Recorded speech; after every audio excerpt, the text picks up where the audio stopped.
bâtir le Gabon, aller au contact des populations, au cœur de leurs préoccupations essentielles. Ici, dans le district de Nzomo, où il est arrivé, le vice-président de la transition et sa suite ont fait le tour de la localité. Si l'éducation est un modèle pour garantir le développement dans une société, dans cet établissement qu'il a visité, Joseph Oundobert a bien pris la mesure du quotidien des élèves et des enseignants, les conditions d'études et d'enseignement, l'état des lieux de la structure. Le vice-président de la transition ici s'inscrit dans une démarche inclusive. Cette mission est conforme à la vision du CTRI qui vise à asseoir les fondations d'un État moderne, résilient et en phase avec les aspirations légitimes des citoyens.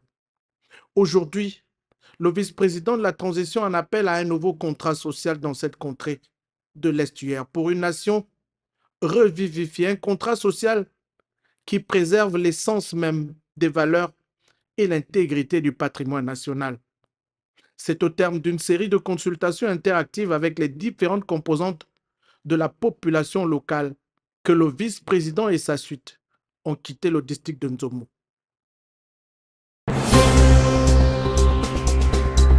La première édition de Songo Raymond Donsima est un tournoi de solidarité de 8 équipes à 2 joueurs chacune qui oppose 16 compétiteurs de grand talent aux performances sans pareil enregistrées au cours des dernières compétitions. Le jeu se déroule sur une journée et est placé sous l'arbitrage des membres du comité d'organisation en présence de plusieurs spectateurs. Et depuis un certain temps, on n'a pas de tournoi. Et donc tous les joueurs de Songo sont contents pour l'organisation de ce tournoi. Le coordinateur de ce challenge, en guise de play-off, Raymond Donsima, définit les règles de jeu de Songo et explicite plusieurs arcanes de celui-ci. C'est une rencontre que j'ai voulu faire entre les joueurs de Songo à l'occasion de mes 70 ans. Le jeu de Songo est un jeu majeur. Chaque joueur part avec 5 pions dans un ensemble de 7 cases. Et donc le joueur engage la partie avec 35 pions et chacun des deux ayant 35 pions. Vous voyez que c'est un jeu stratégique. Les gens apprennent à organiser une attaque, monter une attaque ou au contraire organiser une défense, assurer sa défense et veiller à ce qu'au bout du jeu, on sorte au minimum à l'égalité, sinon en gagnant. Plusieurs récompenses sont gratifiées les vainqueurs ayant occupé les dernières marches du podium au terme de ce tournoi de Songo organisé à l'initiative du Premier ministre du gouvernement de la transition, Raymond Donsima. Face aux hommes des médias, Herman Imongo, ministre de l'Intérieur, est venu faire le point sur les avancées du processus électoral au lendemain de l'annonce de la date de l'échéance présidentielle, notamment l'adoption du code électoral. Situer le contexte et les différentes phases entre l'élaboration et la promulgation de cette loi. Commission nationale d'élaboration de l'avant-projet du code électoral, Conseil d'État, Conseil des ministres, Parlement et Cour constitutionnelle, avec pour chacune de ces étapes la possibilité d'amender la version proposée par le gouvernement. Ici, nous avons un texte unique qui comprend à travers 4 livres l'essentiel de ce qui constitue un code électoral, à savoir un livre dédié aux dispositions communes, un livre dédié aux dispositions spécifiques, élection du président de la République, des députés, des sénateurs, des membres des conseils locaux, des membres des bureaux des conseils locaux, opérations référendaires. Un livre dédié aux dispositions pénales et aux contentieux et un dernier dédié aux dispositions transitoires, diverses et finales. Fruit d'un travail minutieux, le nouveau code électoral définit et donne les prérogatives aux différentes commissions. La Commission nationale d'organisation et de coordination des élections et du référendum, qui est l'outil opérationnel du ministère pour coordonner les différentes phases de préparation, d'organisation et d'administration des opérations de vote. Il est mis en place avant chaque élection, article 15. L'autorité de contrôle des élections et du référendum, qui est une autorité administrative autonome non permanente. Elle a pour rôle de veiller à la bonne organisation matérielle des opérations électorales et référendaires et de proposer les correctifs nécessaires à tout dysfonctionnement constaté. Cette autorité de contrôle s'assure du respect de la loi électorale, notamment la régularité et la sincérité des scrutins, en garantissant aux électeurs ainsi qu'aux candidats en présence le libre exercice de leurs droits, articles 30 et 31. Autre innovation, la création de 2 sièges des députés de l'étranger. Même la représentation des Gabonais de l'étranger, avec la création de 2 sièges de députés, ceci afin de permettre à nos compatriotes de prendre une part encore plus active à la marche de notre pays, article 216. Notons à toute fin utile que le délai de la révision de la liste électorale a été prolongé de 8 jours. Dans sa déclaration lue devant les médias ce 25 janvier 2025, Alain-Claude Billy-Binze n'est pas allé avec le dos de la cuillère. L'ancien Premier ministre et membre de la plateforme Ensemble pour le Gabon, le verbe haut a passé au vitriol la gouvernance du CTRI depuis 16 mois, notamment sur le plan économique. La question des finances publiques. La situation du pays est catastrophique. Les finances publiques sont exsangues. Aujourd'hui, les institutions financières les plus sérieuses arrêtent leur financement en direction du Gabon. Le Gabon se trouve obligé de se tourner vers des personnes morales à la réputation sulfureuse, des personnes morales condamnées par ailleurs devant les tribunaux pour corruption. Voilà que sont eux qui prêtent l'argent à l'État gabonais.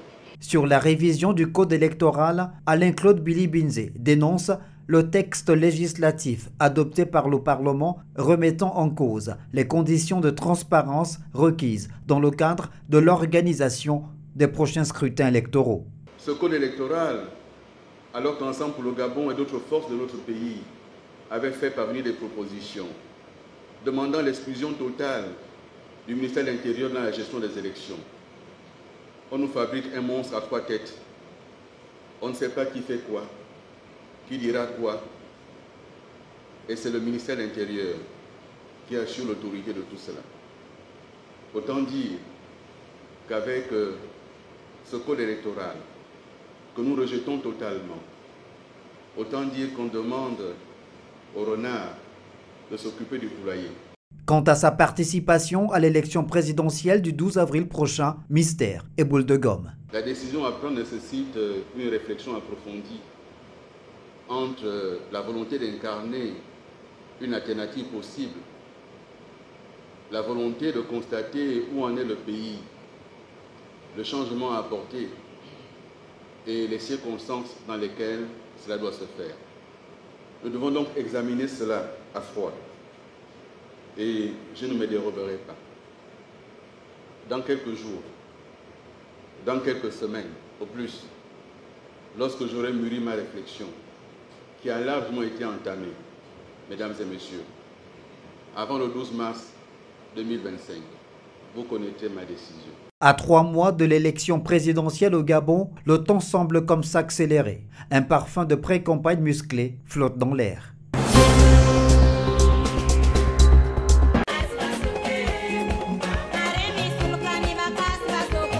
Après l'annonce du gouvernement de la transition sur la date de l'élection présidentielle prévue le samedi 12 avril 2025, le Parti démocratique gabonais rompt le silence. Dans une déclaration faite ce 25 janvier, Angélique Ngoma, secrétaire générale du PDG, se félicite du respect du chronogramme de la transition par le Comité pour la transition et la restauration des institutions. Dans le même temps, il apprécie à sa juste valeur l'acte de raccourcissement du calendrier permettant de ce fait un retour plus diligent à l'ordre constitutionnel tant attendu par les Gabonaises et les Gabonais ainsi que les instances internationales.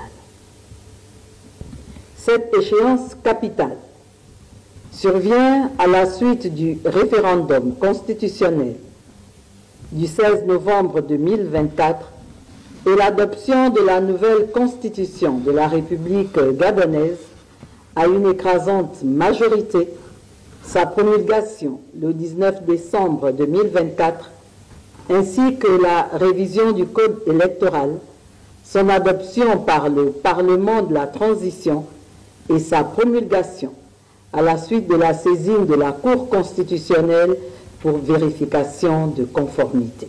Face à l'échéance capitale qui se profile à l'horizon, l'ancien parti au pouvoir exhorte ses militants à la mobilisation. Le contexte politique actuel, marqué par l'échéance assez imminente de la présidentielle, appelle à une mobilisation de toutes les forces du parti, en commençant par les structures de base.